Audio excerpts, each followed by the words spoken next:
Hello, everyone, and a warm welcome to all of you joining us for today's conference, Global People Ops Pulse 2024.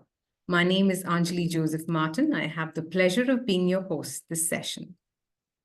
We're thrilled to have participants tuning in from around the world. We'll be exploring some of the most innovative and effective people ops solutions. This session is being recorded. You would be able to see any of those sessions later on. If you have any questions during the sessions, please put them down in the Q&A box or in the chat box. Now it's my pleasure to introduce our panel speaker, our first one for today's final People Ops Pulse 2024, Diana Nydick. Her topic today, reducing burnout and increasing well-being. She brings an impressive breadth of experience across multiple disciplines. Diana Nydick is a leader with 20 years of corporate experience, currently heading a team of agile coaches to revolutionize data usage in the Chief Data and Analytics Office. She has previously led agile transformations in marketing and has diverse expertise as a DEI workshop facilitator, marketing strategist, UX researcher, and learning and development specialist. Let's give her a warm welcome. Diana, the stage is all yours. Thank you. And thank you so much for having me here today. I'm really excited to be with everybody. So yes, feel free to chat. And also, if you want to contribute, I do wish for this to be as active as you all feel comfortable. So don't think of it as me talking the whole time. Think about it as us together for the next 45 minutes. Sound good? And I see a lot of different places that you're coming from. That is really awesome. So let me tell you a little bit more about myself. Let me just get this going. So this is me, and that is also Will and Henry, my kids. So as Anjali said, I've been doing some kind of change strategy. What I like to say is kind of working with humans and psychology for the past 20 years, specifically within corporation, creating strategy and processes, really thinking about engaging the employees and then creating those client outcomes. I am very passionate about creating inclusive, effective, and high performing environments. So I do a lot of work inside and outside of the company as it relates to those topics and making sure it is as least painful, I say, for everyone to be authentic and to come do their best work. I am also a working mom. So as you can see, I have two school-aged boys. One is 6, the other one turns 8 on Saturday. They are both in soccer or football. They both have swim lessons. They both have very active school schedules. We have a lot of boys in the neighborhood they play with. So they keep us very, very busy. And then the other attribute I have, and I love to share, is that I am a daughter of a fiercely independent mother. She's tiny but mighty, is what we like to say. But the tricky thing is, as she gets older, she becomes a little less independent and needs our help a little bit more. So that takes some of my time as well. And so that's where I think this topic comes in a lot for me, as I work with women and men who face the same things, right? They have a job, they have a family, they have family above and below them that might need some help. And so when you think about that, there's some things you can do at work and in your own personal life. I hope you take some for that as well today, that helps with having way too much to do and only so much time to do it. So this is what we're going to talk about today. So we're going to talk about what burnout is. A lot of times people think burnout is just being tired or exhausted. There's a couple dimensions of it that I like to talk about. And again, I'm watching the chat. Please feel free to start talking about what resonates with you. If you have any questions, please also put it in there as well. I do want this interactive. We're going to talk about boundaries. So we're going to talk about some of the ways that you can protect your time and what it means to actually have a boundary and work with someone to achieve the best outcomes and maintaining what you need in that circumstance as well. We're then going to talk about well-being in the workplace, right? Because we're here to really talk about people operations. And there's a lot of really great frameworks out there that help individuals with how they can increase their well-being in the workplace, as well as other pieces of the system. So leaders, um, whole corporations, and kind of um, different ways of looking at it. So we're going to talk about that as well. And then I am going to ask all of you to take action because you are dedicating your important time to listening to this today.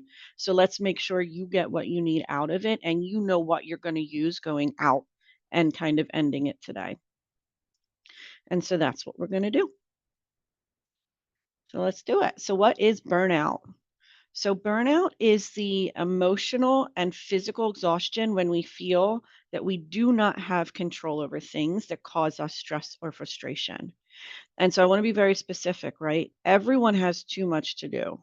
If you don't have too much to do, I always say, get worried, right? So, in a corporation, if you don't have too much to do, that probably isn't a good thing. Even if you are just coming in and doing as much as you can, you always will have too much to do. You will always be asked to do more, right? It's the agile way of life. We're always trying to make the most value and the most outcomes when we show up at work each day. And so it's not having too much to do, it's having a feeling of loss of control when that list is getting too much. And so burnout is the symptom of the emotional and physical exhaustion when we don't have control over things that cause us the stress or the frustration. And so it shows up in like three what we call critical dimensions, one of which is the one you're most used to, which is exhaustion. So that is that one that people typically think of first, which is a wearing out, it's a loss of energy, it's a depletion, it's just being tired, right? And in a fatigue way, not just, oh, I'm tired today, but I'm tired, right? Like I am just chronically tired. Cynicism is the second dimension.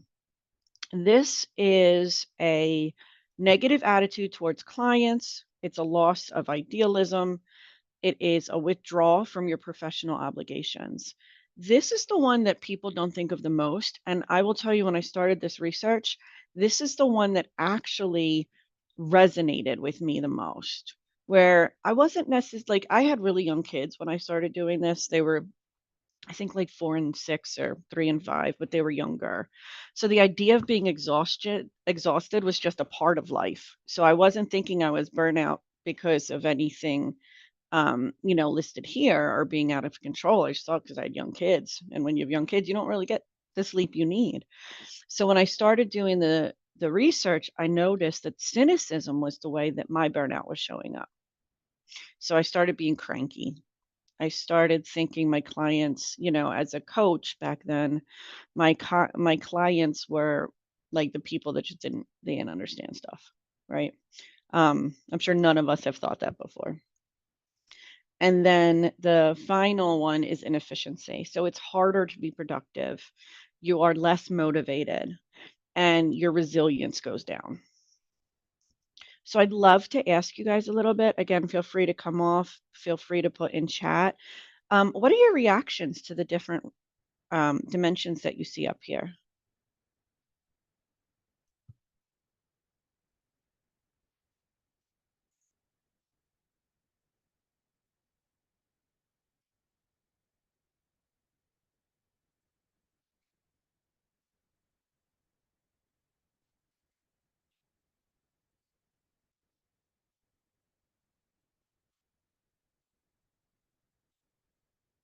My chat ends with greetings from Kenya. I don't know if anything else has come on yet.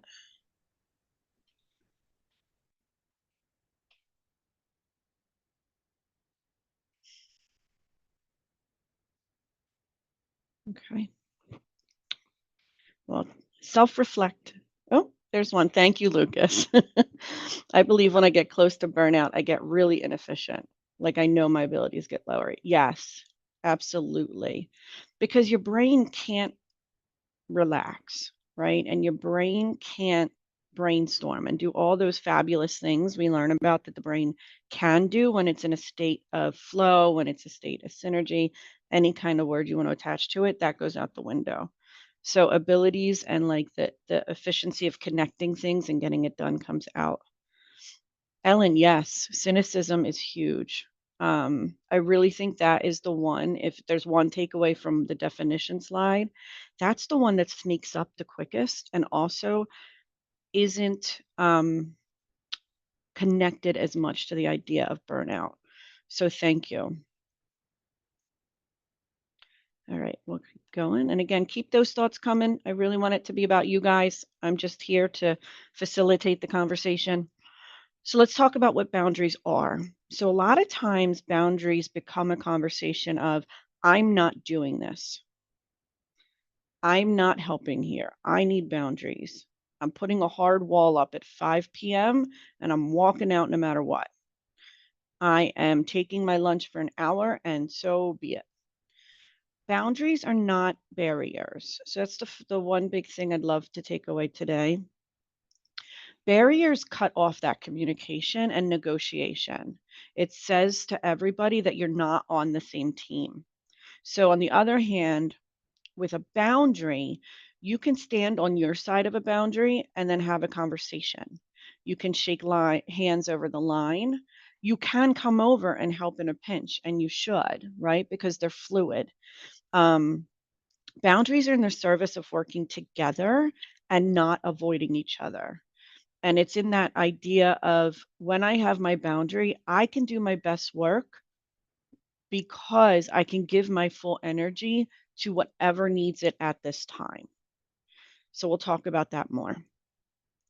So this is the kind of way to look at the different categories of boundaries. One is physical. So again, that's the one people tend to be most used to, which is personal space. It is time. It is, do you like to walk by yourself with a podcast? That can be a boundary. I know when I worked in one of the buildings here at my company, I worked at the corner of the coffee machine and like a couch people could sit on. So I wound up getting like socially pinged a lot throughout the day. So what I would do is I had big earphones like the ones you're seeing on me today. I would put them on and there would be no sound, there'd be no music, there'd be nothing on it, but it was a nice polite way to kind of non-verbally tell people, "Hey, I have a boundary right now. I'm trying to get work done. So if you see my headset on, don't, please don't interrupt me." And it worked, right? It was just a very easy way to kind of give that message to say, hey, right now is not the time to chat. They deal with space and touch for the most part, the physical ones. For example, someone's personal bubble may be a boundary. Um, how comfortable you are talking to someone and how much space you need them is a boundary. The amount of time you have available to give someone or how you actually lend your possessions are also physical boundaries. The second one is mental boundaries. So those help maintain that mental energy. So Lucas, like that's one of the ones that if you are seeing inefficiencies, you might want to think about your mental boundaries and making sure the energy is there too. Ellen, again, with a stress job, you're going to see mental boundaries be very, very important. And we'll talk a little bit more about a stressful job and the emotional one too. Mental boundaries, the definition is thoughts, values, and opinions. So think about your act, like anytime you had an action that wasn't aligned with your value and how much mental energy that takes up and how many calories, I like to say, how many calories are you burning? Think about when they're aligned, you are just so much more at peace. So I mentioned earlier, my mom needs a little bit more help. And so what my company does in terms of coming into the office is Monday and Friday we get to work from home. Tuesday, Wednesday, Thursday we're expected in the office. Now I have a boundary because what I had to think about as the pandemic ended and we came back into the office was I had an incongruence and I had a tension between my company saying I had to be in the office and be around people and me valuing the ability to help my mom. And so I had to kind of sit and feel that tension and really kind of think through what that meant for me and what that meant for my career. And so I actually did have a conversation with my boss at the time, and I have now had this conversation with 3 different bosses, how I value helping my mom over not working, but I value that over sitting in a cubicle. And so for 9 times out of 10, I'm okay with a typical work week. But if there's a lot of colds and viruses picking up, if a holiday is coming up, um, my company knows that I might work from home so I can protect my mom and I have the ability to see her. That's an example of working together to say, I'm going to create the best outcomes in the environment that you'd like me to, if I still get to live within my value that I value being able to be there with my mom and for my mom is more than, again, being in a cubicle. So that's a little bit of a mental one. And again, I'd like you to go ahead and start chatting. If you have any examples in your life of these boundaries, I'd love to hear those as well. And then emotional. This is my favorite one. And this is my second key takeaway for you guys today. Give yourself permission to disallow someone else's bad day to affect yours. So I'm actually going to like legit read that a second time because I want you to write it down and keep it. Give yourself permission to disallow someone else's bad day to not affect yours. This is the hardest boundary to maintain. And in my opinion, it's one of the most important. So Ellen, you talked about having a stressing job. My bet is that if you had a stressful job, the people around you also had a stressful job. And what happens to your brain when stress is high? You don't have as much resilience and you don't have as much self-control or the ability to kind of mask that. And so you see bad behavior flaring in stressful environments, not because people are bad, but because their brains can't control themselves as much. And so when you're in a stressful environment, what you really, really want to focus on is that person's stress will not be mine. That person's bad day will not turn, maybe I am having a good day today. I'm not going to let that other thing take that away from me.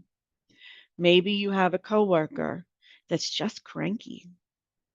My one of the boundaries I have is I cannot engage in gossip or talking ill about other people. I find that to be so draining and such a waste of time that everyone I know, everyone that works with me knows that from an emotional boundary perspective, I'm not going to engage in those activities. This also has to do with sharing how you like to give and also receive feedback, how you like to delegate work. If you have to create a schedule that has balance, if you have to recreate it over and over again because life changes. Emotional boundaries distinguish your emotions from somebody else's. So if you put the two together here, mental and emotional boundaries actually, if someone's really good at that and you practice it really well, you'll be able to share opinions about a subject and not take it personally when someone disagrees.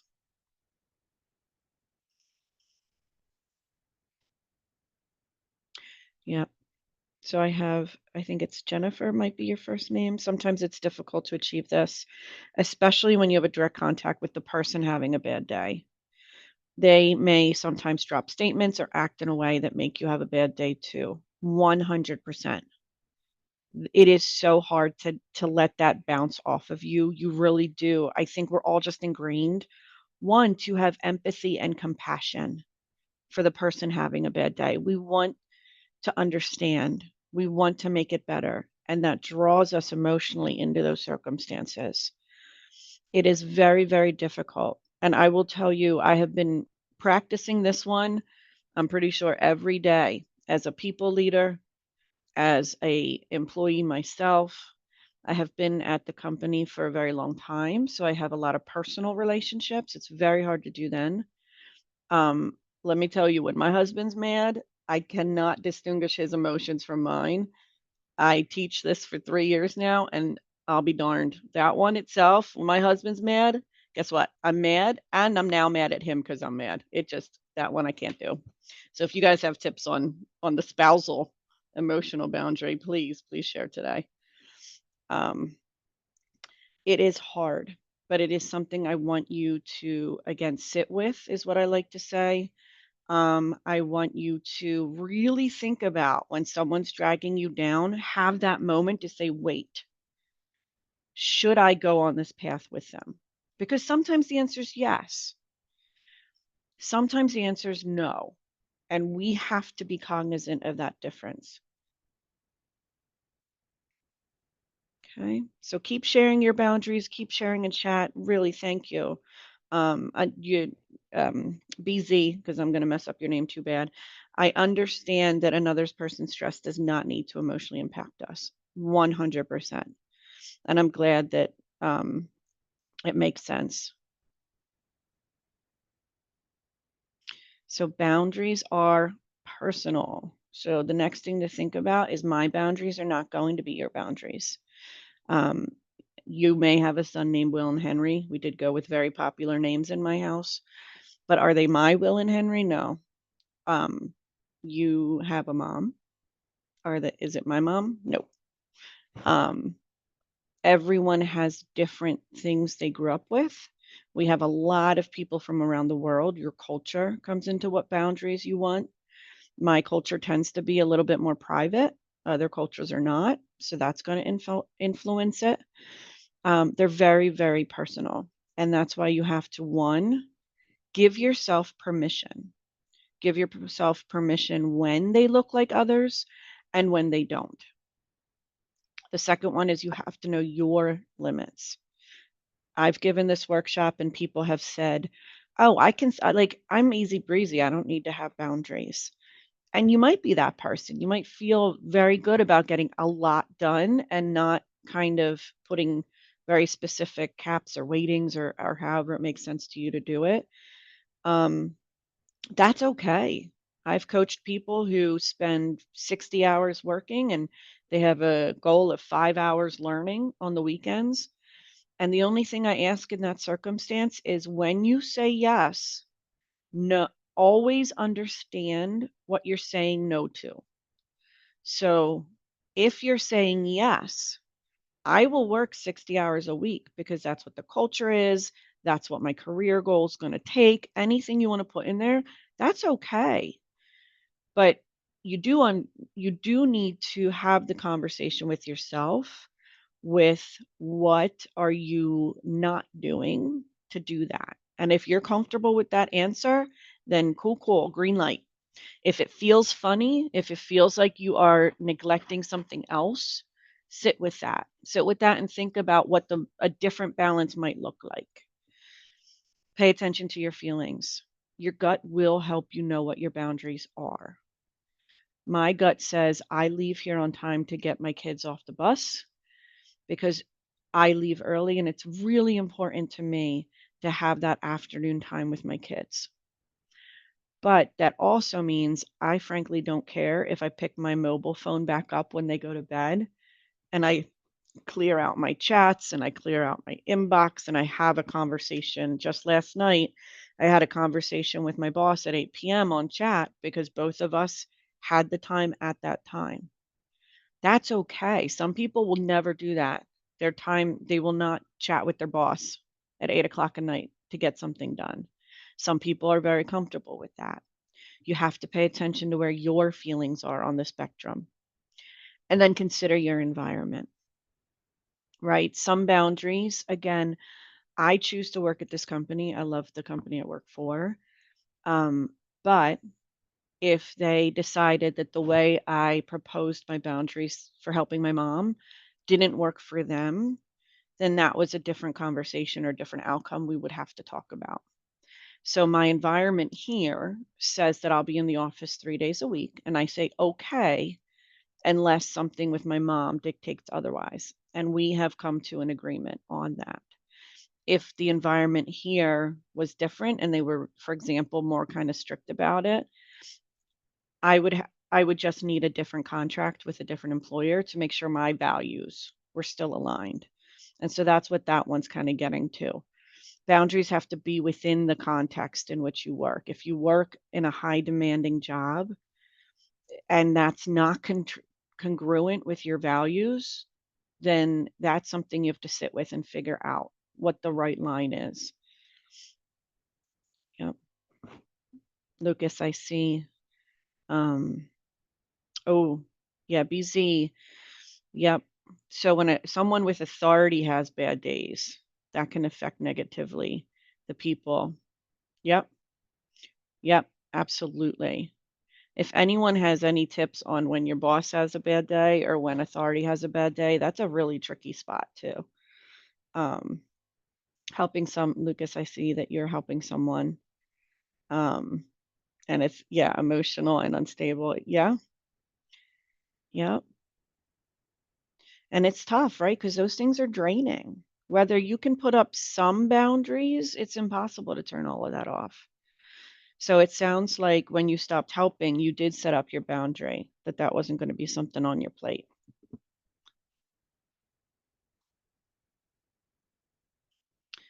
Yep. So here is where I'm going to flip the strip a little bit. So everything we just talked about are about you, and you have the homework to really think about what your values are, what makes you tired, what makes you happy. You do that work, right? So that you understand what you need to thrive. But as we just talked about environment, we work in a system, right? So sometimes your personal boundaries are simply not enough. And here's some of the ways that it shows up. So, lack of communication, right, can make it very hard to think about how you can be in control. If you don't have all the information, if things are not transparent, you lose control pretty quickly. And that's when burnout starts kind of creeping in. Dealing with changes in leadership, that's very stressful. You have a poor work life balance because that's just what the culture is. Your team dynamics are off. There's a lot of conflict, right? So I'm not going to read all of these because that's really boring to listen to someone do.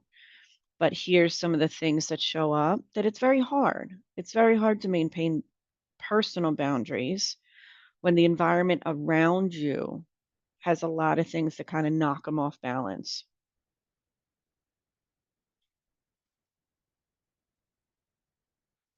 This is where this framework comes in. So I will tell you I cheated. This is actually not my work. It is work done by the medical professional domain. And so what happened was doctors who worked in hospitals were exhausted and they were burnout. And you can understand why, right? They have really long shifts. Their jobs are really stressful. People really have their lives on the line. You have family members that are very high emotive. You have compassion. So, all the things we just talked about where boundaries would help, their environment was very difficult to maintain them in. And so, what was happening was um, administration, right? So, leadership would just say, well, doctor, make sure you're getting full sleep and you're doing your yoga and you're eating your vegetables. And the doctors would be like, well, we are doing everything we're supposed to, minus the sleep a little bit, because again, their hours are a little funky, but we are. And they said, enough is enough. There's only so much I can do as a person There's also things you can do as an organization. And they categorized it into these 5 drivers. And what they found is that when they worked on the drivers at an individual level, at a leader level, at a department level, and an organizational level, things changed and burnout decreased. And so the human doctors figured this out. And so the animal doctors and the vets said, hey, I think these human doctors figured something out. So what you saw was actually this framework and this body of work move into veterinary hospitals and offices. And the same thing happened. So when you have clear and realistic expectations, when your workload makes sense, burnout can go down. When your work, right? So this is a lot of the work that we do in an agile context, in a coaching context. How can we make it less painful to get the work through the system? Your burnout will go down. Control. So it says crew here because that's what we call employees. So whenever you see crew, you can just switch it out with the word employee. When we want burnout to go down, one of the most important things you can do is give employees, excuse me, I'm used to saying crew, give employees empowerment to figure it out. Give them the space to make their boundaries. Give them ways that they will be engaged and motivated, and let them make decisions for as much as humanly possible. Not all of them, right? But whatever you can, give them the opportunity to make their own decisions. Work-life integration. And this one's really one of my favorites because, again, when we think about work-life integration, some call it work-life balance. What we're really saying is make sure you take time off, right? Make sure you do events within the organization that are not just work. Create community and a sense of giving back to society around you while in the workplace. So it's not work-life balance in the sense of I'm off and I'm on work, but integrating the ideas together. My favorite one is employees can pursue their passion and connect with others in similar situations. So I became a mom and I was a working mom. And when we went home for the pandemic, I actually think one of the things I missed most was the ability to connect with other working moms and get tips and ask for help and just get sympathy for the exhaustion that a new mother has. And when I was at home, I really did feel like I was not growing as much as a mom because I didn't have that at work. And that's what I'm talking about. Connecting with others in similar situations. Work is not just about coming and producing an outcome. Work is experiencing life with humans, a lot of waking hours. Make those connections. And then meaning. Why is it important that you spend those waking hours at your company? For me, I know that my company is changing the world for the better. And I know we do it because we focus on clients in a way that can be unmatched a lot of times. And we don't just say those things. A lot of times they're kind of the catchphrases of companies. We really embed it in every conversation. What is that for your company? What is that for your client?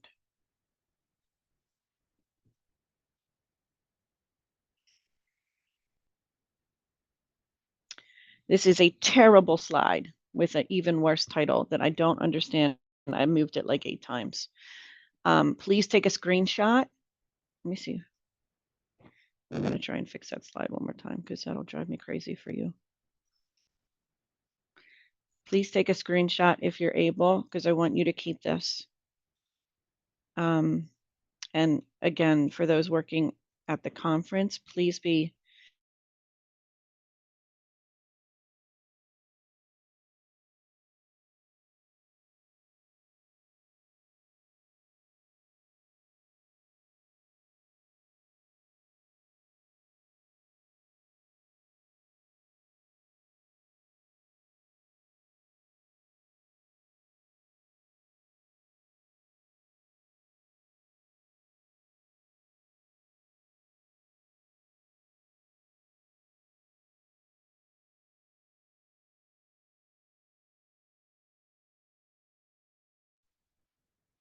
back. I am back. I lost internet for 1 second. That's what I get for changing a slide. Let me share my screen.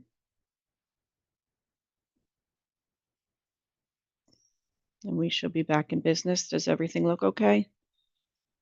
Yes, everything's fine. Okay. It's Whew. looking good. No fun when that happens for those presenting. A little more stuff than I did a couple minutes ago. Okay, everything still looks good. I lost chat, so if you guys did anything in the past minute or so, feel free to pop it up again. So I don't know where I stopped talking to you guys, but again, feel free to take a screenshot of this one. I really do want you to keep it. Any reflections?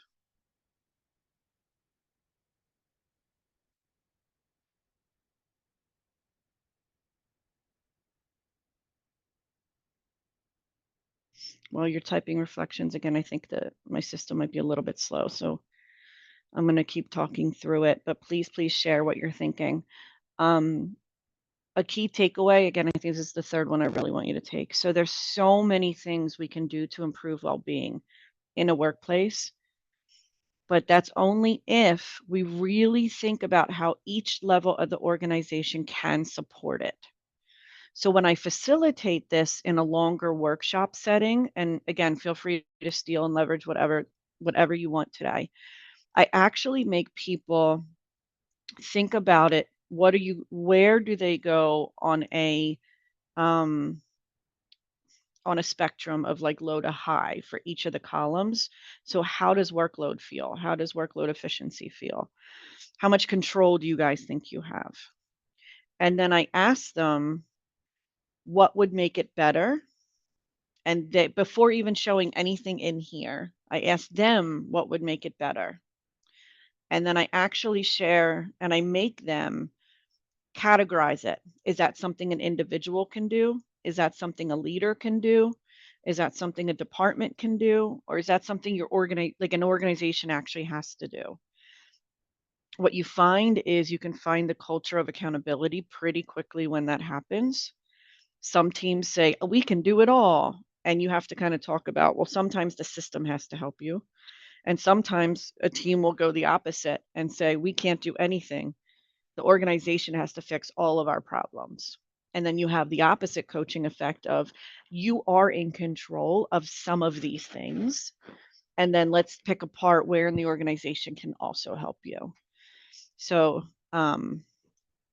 yeah, and I can see as any transformation, it must come up down. If leaders are into improving the well-being of a workplace, it's going to happen 100%. Right. So environment is really important. I don't want to I don't want to oversell the personal boundary part. That's why we're going to spend the time here as well. But I do think that people tend not to have the important conversation with themselves to say, here's my nuances within this context, and then bring that into the workplace and talk about it, either in a one-on-one setting with your boss. I was thinking about how I can bring my best self to work. My best self actually starts around 7 a.m. and leaves at 3 p.m. so I can be with my kids in the afternoon. So when I'm here 7 to 3, I'm going to give you my best work. You have 120% of me. And then I'm going to go dark. I'm still going to create every outcome that you would want. Does that sound okay? That's the negotiation I want you guys to be able to do as well. Now, if the boss says no, we're back in Lucas's example, right? And then think, if you really want to, in my opinion, I'm going to be bold, but think if you want to work in a place where you can't see your kids. That said, that's where that balance comes in. You have to know yourself and you have to know how to drive well-being in a workplace, and you need sponsorship from above. So yes, yes, and yes. I am going to give the next slide. And forgive me, we're done at 9:45, right? Yes, 50. Yes. Okay, We have a question for you here, sure. anonymous here. So, do you feel that remote working has Mhm. impacted burnout rates in the US specifically? I love that question. I have a couple answers. Ultimately, yes. So I think the ability to turn off has gotten worse because the ability to seamlessly work anywhere makes the guilt of not producing worse. So again, an extended workshop, the idea of guilt comes out a lot because what happens when you push for yourself and you push for wellness, um, you tend to feel guilty at the same time for asking for what you want. And I think the hybrid work and the um, again, kind of that seamless, you can get stuff done in a different way. I think coming into the office makes things confusing sometimes. I think staying home all the time isn't necessarily healthy either, is my opinion, because again, I work in like the human space and the lack of human connection during the day, I think is a detriment that work from home has to kind of figure out as well. Um, so my short answer is yes. I think all of these conversations get more complicated as flexibility or lack thereof is a very tricky subject on either side of that fence. That's why this workshop was invented, was because I really wanted people to really understand, sit with yourself when it doesn't feel right, figure out what doesn't feel right, and advocate for yourself to get to a place that feels better. It's really important. No one can do that. Like, your boss isn't going to do that for you. They can approve it and support it, and they should, but it's unique and it's for you. And I really want everybody on this call to think about themselves and then use these tools within your work as well. And that comes to the 3 summarization here, right? Burnout is when you don't feel like you have control over the circumstances that are making you exhausted. Boundaries are super personal and they stem from values and limits. And again, the phrase I like to use is sit with it. The third one is key drivers. Everyone's accountable for them. There has to be a top down support. There are a lot of things organizations can do to make it feel okay to figure out how you can give your best for the organization without sacrificing what you personally need as well.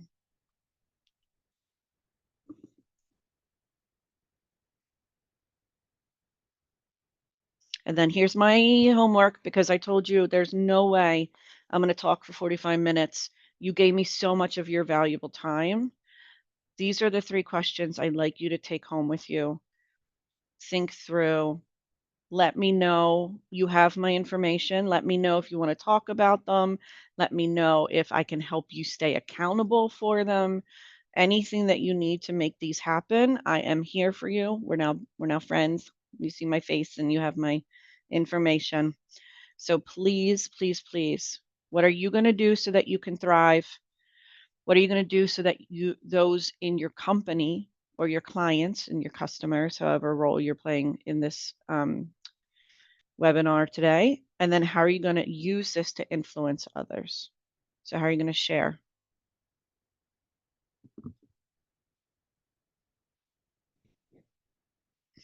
Thank you. Thank you. Thank you, Diana, for sharing those insights. Knowing my boundaries and being aware of what affects me is something I'm going to keep in mind as well. Good. Very insightful. Good. Thank you. Thank you so much. Yeah. Thank you, audience. Thank you for all those insights in there. We will be putting the feedback poll Please fill them up. They're valuable for us. We'll have a short recess now of 15 minutes.